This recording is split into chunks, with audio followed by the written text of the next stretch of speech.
Jauh sebelum tokoh keperawatan modern Florence Nightingale lahir di dunia, sudah ada wanita hebat nan mulia yang melakukan tindakan keperawatan. Pada zaman Nabi Muhammad SAW, sekitar ribuan tahun yang lalu, ada seorang perawat muslimah yang ikut berjuang dengan para kepahlawanan kaum laki-laki dalam bidang medis. Sejarah peradaban Islam dikenal dengan kemajuan medisnya. Banyak tokoh terkenal yang bahkan menginspirasi peradaban barat seperti Ibnu Sina dan Ar-Razi. Bahkan pada masa abad pertengahan, orang Eropa yang kaya akan memilih berobat di negeri-negeri Islam, saking majunya ilmu kesehatan di sana. Ilmu kesehatan dan keperawatan berkembang di peradaban Islam sejak awal penyebarannya. Sejarah mencatat ahli kedokteran dan perawat pertama di peradaban Islam bernama Rufaidah al-Aslamiyah. Rufaidah al-Aslamiyah diperkirakan lahir di Madinah sekitar 597 Masehi ketika kota itu masih bernama Yasrib. Siti Rufaidah al-Aslamiyah mempunyai nama lengkap Rufaidah binti Sa'ad al-Bani Aslam al-Khazraj. Beliau tergolong ke dalam marga Aslam yang merupakan salah satu marga dari suku Khazraj di Madinah.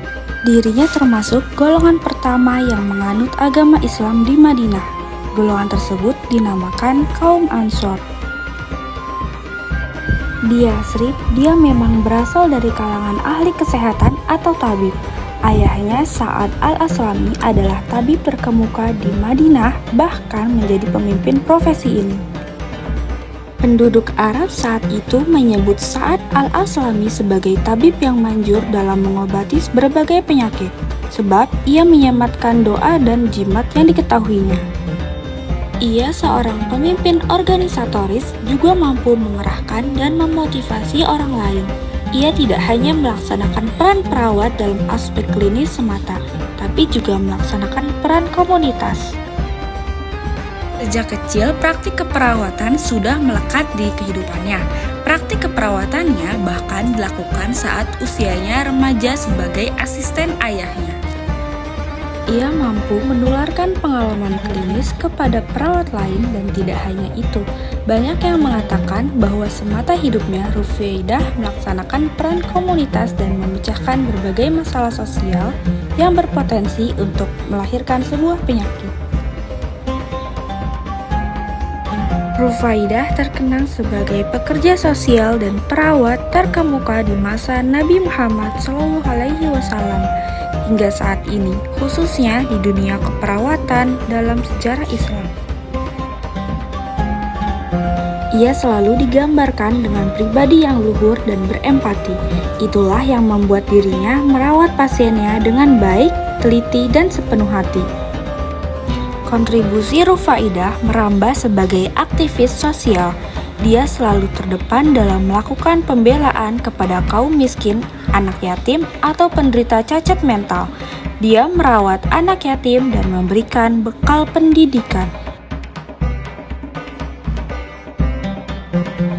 Ketika Islam masuk ke Madinah pada abad ke-7, Rufaidah telah menjadi mu'alaf dan berhasil menggabungkan keilmuannya dalam bidang keperawatan dengan ajaran Islam.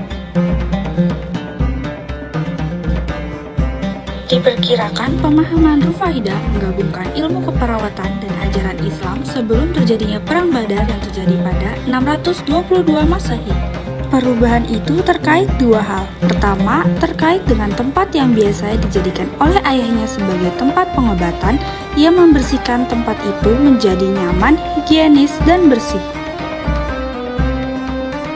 Perubahan ini diperkirakan atas anjuran Nabi Muhammad, sebab dalam dakwahnya Islam mengutamakan kebersihan.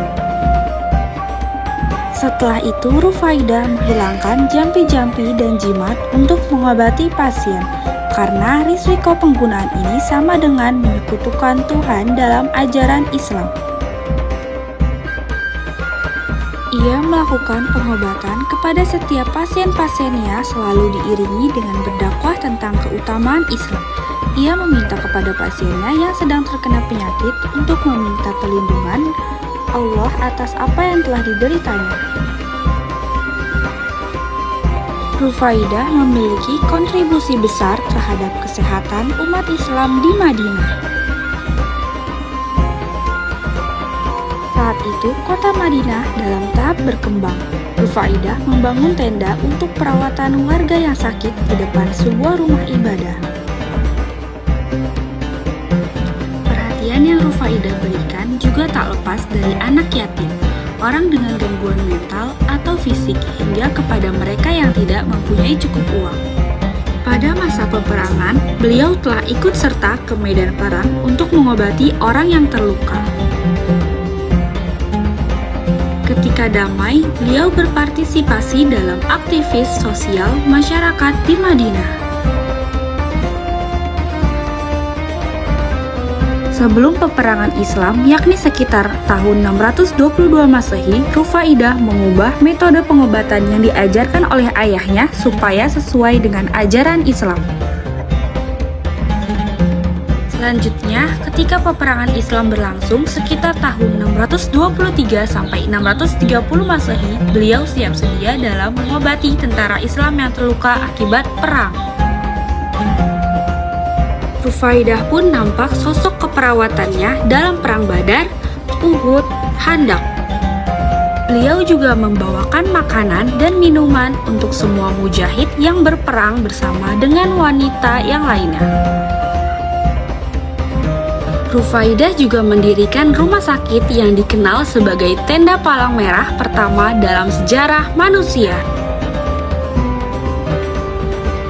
Akan tetapi lokasinya tidak bisa dipastikan karena tidak ada catatan. Umumnya rumah sakit ini digunakan ketika peperangan karena dapat berpindah-pindah. Rumah sakit ini dikelola oleh para medis wanita yang terlatih.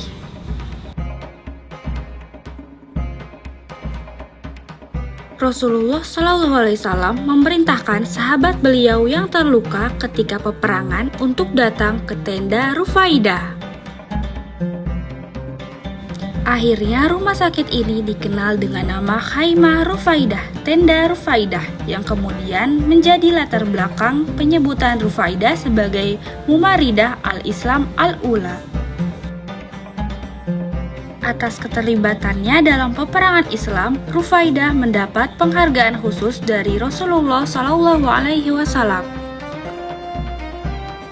berupa sebuah kalung indah karena beliau telah mengorganisir para perawat dan peran pentingnya sebagai perawat yang berkontribusi terhadap jalannya perang.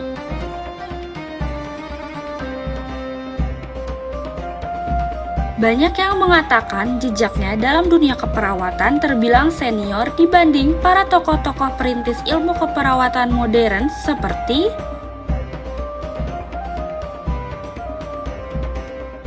Florence Nightingale, Virginia Henderson,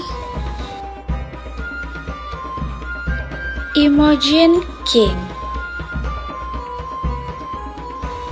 Dorothy Oriem.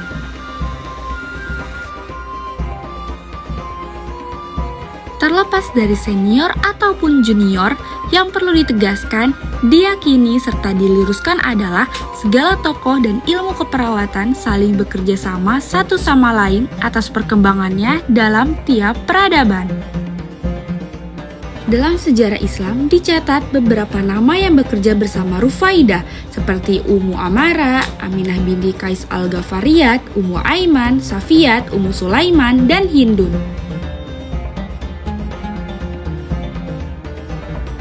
Tidak jelas bagaimana akhir hayat Rufaidah karena tak tercatat dalam sejarah. Namun jasanya sebagai pelopor pertama dunia keperawatan dan medis Islam diacungi jempol. Dia tidak hanya membuat pemikiran baru untuk menggabungkan dunia medis dan Islam, tetapi juga mempraktikannya di saat-saat genting seperti perang.